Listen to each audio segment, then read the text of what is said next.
Vandeham Sri Guru Sri Juta Padakamalam Sri Gurun Vaishnava Vansha.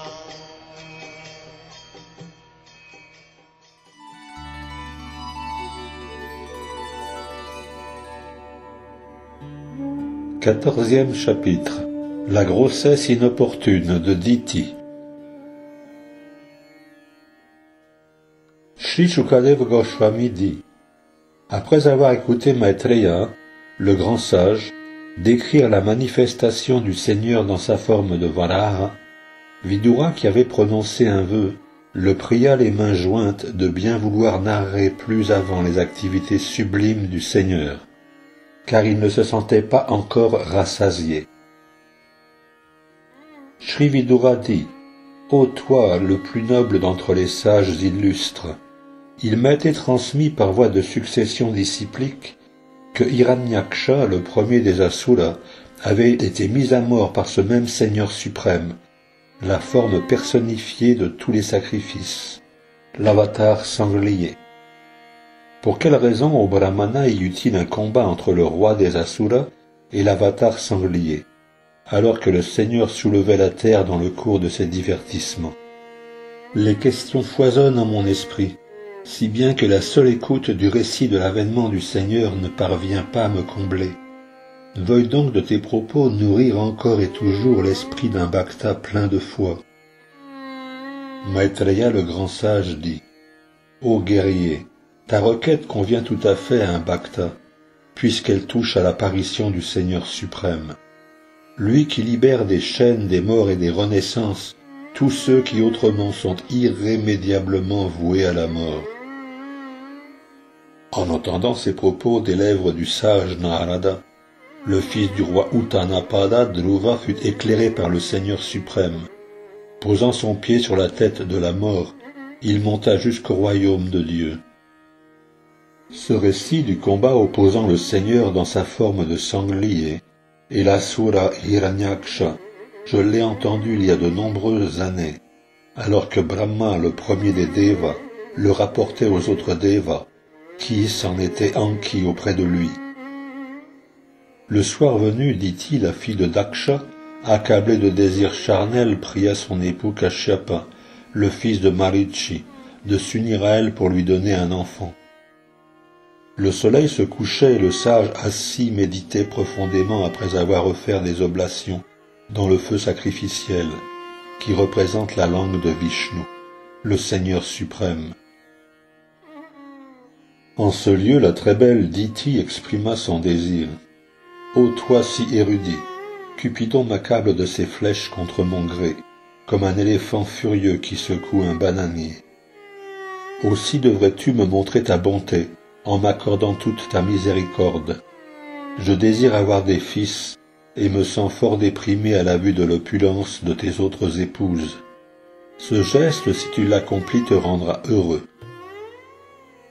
Une femme est honorée dans le monde par la bénédiction de son époux, et un époux comme toi deviendra célèbre en concevant des enfants, puisque tu es destiné à accroître le nombre des êtres vivants. Il y a de cela bien longtemps, notre père, le très respectable Daksha, qui affectionnait tant ses filles, nous demanda à chacune qui nous désirions épouser. Daksha, notre père bienveillant, après avoir pris connaissance de nos intentions, nous remit toutes les 13 entre tes mains, et depuis nous t'avons toutes été fidèles.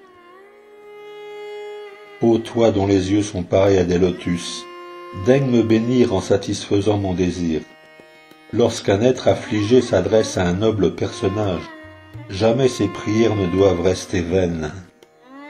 Ô héros Vidura, alors que Diti se trouvait ainsi sous l'emprise de la concupiscence, qui l'avait en outre rendu misérable et bavarde, le fils de Marichi l'apaise de ses dignes paroles.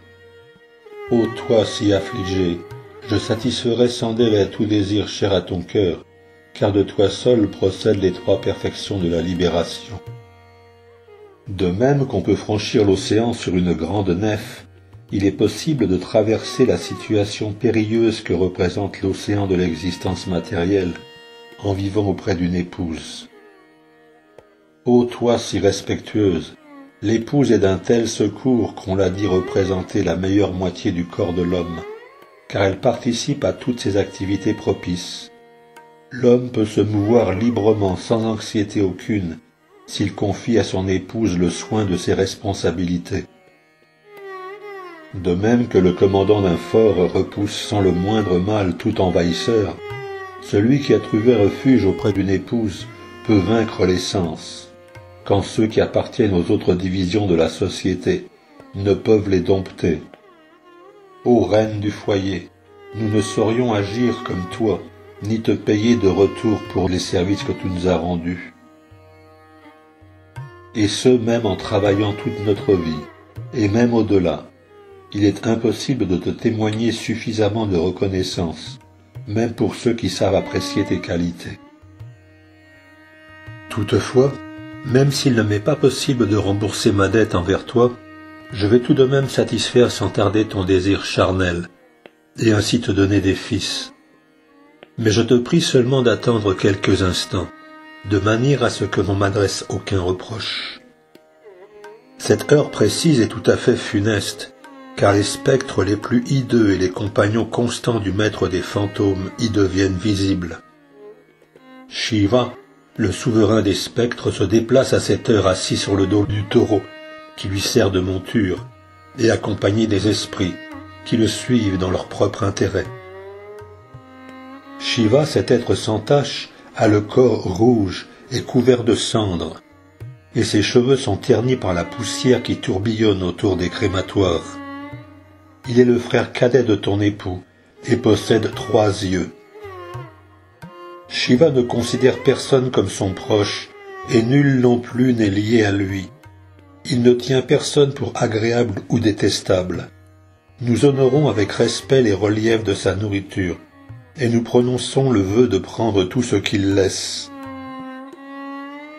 Bien que nul dans l'univers matériel ne surpasse ou n'égale Shiva, et bien que sa nature irréprochable serve de modèle à de grandes âmes désireuses d'anéantir l'ignorance, il n'en demeure pas moins tel un diable, afin de donner le salut à tous les dévots du Seigneur. Dans leur infortune, les insensés se moquent de lui, ignorant qu'il est absorbé dans son être propre.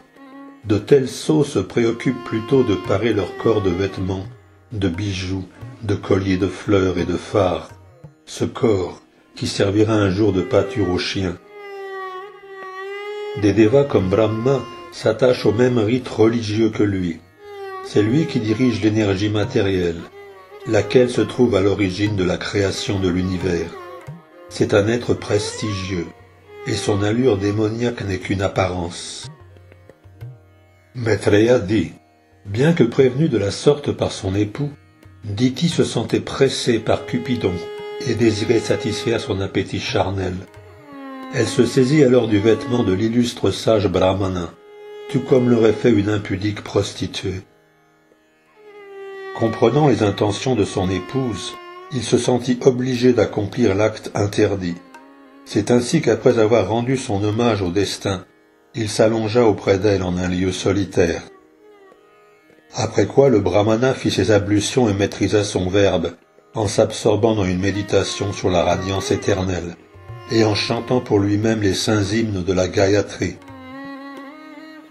Après cet incident au fils de la dynastie Bharat, Diti s'approcha de son époux, la tête baissée, en raison de sa faute, et s'adressa à lui. La belle Diti dit, « Mon cher Brahmana, aie la bonté de veiller à ce que l'enfant que je porte en moi ne soit pas détruit par Shiva, le maître de tous les êtres vivants, à la suite de la grave offense que j'ai commise envers lui. J'offre mon hommage à Shiva, Kurusé, l'illustre Deva à la férocité incomparable, mais qui satisfait tous les désirs matériels. Tout en lui est de bon augure, et il sait se montrer clément. Mais son courroux peut, en un éclair, le porter au châtiment. Puisqu'il est mon beau-frère, l'époux de ma sœur Sati, puisse-t-il nous être favorable. Possédant toutes les perfections, il est également le Seigneur adoré de toutes les femmes, et il peut étendre sa grâce à toutes, elles qui sont épargnées même par les chasseurs barbares.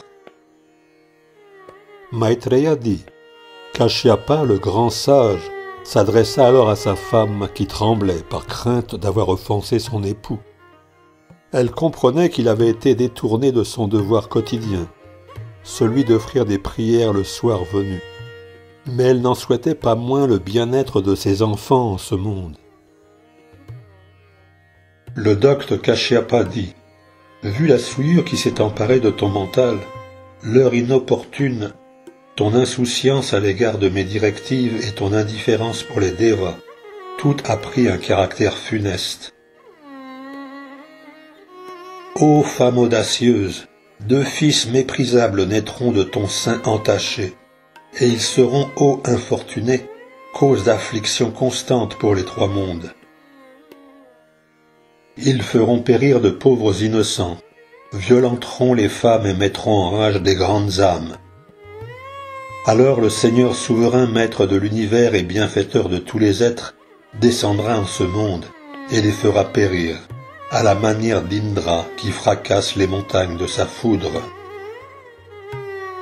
Diti répondit, « Quelle grâce pour mes fils d'être mis à mort par la main magnanime du Seigneur suprême, foudroyé par son disque Sudarshan.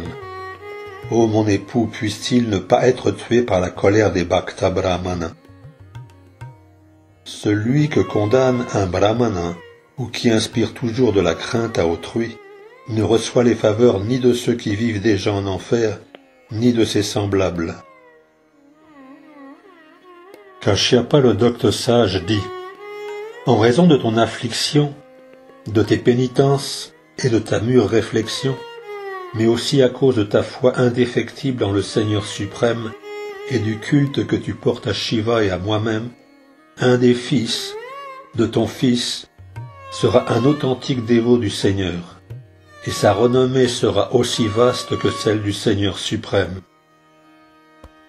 Pour marcher sur ses traces, de saints personnages chercheront à s'inspirer de son caractère, en s'affranchissant de toute animosité, tout comme l'or de qualité inférieure peut être épuré par différentes méthodes d'affinage. Tous seront par lui comblés, car le Seigneur souverain, Maître suprême de l'univers, se montre toujours satisfait d'un bhakta qui n'a d'autre désir que de le servir. Ce parfait bhakta jouira d'une intelligence développée, ainsi que d'une influence étendue. Il sera d'entre les grandes âmes la plus élevée. Vu la maturité avec laquelle il pratiquera le service de dévotion, il s'établira certes au niveau de l'extase divine, et ira au royaume spirituel, après avoir quitté ce monde. Vertueux, il sera un véritable réservoir de toutes les qualités. Il se réjouira du bonheur des autres, et s'affligera de leur malheur. Pour lui, nul ennemi. Comme la lune rafraîchissante après les chaleurs de l'été, il dissipera la détresse de tous les univers. Ton petit-fils sera à même de contempler le Seigneur souverain, à l'intérieur comme à l'extérieur de son être. Celui-là même dont l'épouse est la ravissante déesse de la fortune, apparaît à son dévot dans la forme que celui-ci désire apprécier. Son visage se pare de magnifiques pendants d'oreilles. Le sage Maitreya dit, en apprenant que ses fils seraient tués par Krishna et que son petit-fils serait un grand bhakta, Diti éprouva une joie profonde. Ainsi s'achève le 14e chapitre du 3e chant du Srimad Bhagavatam, intitulé La grossesse inopportune de Diti.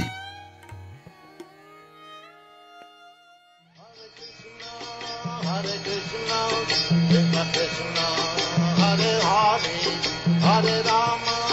Hare Rama,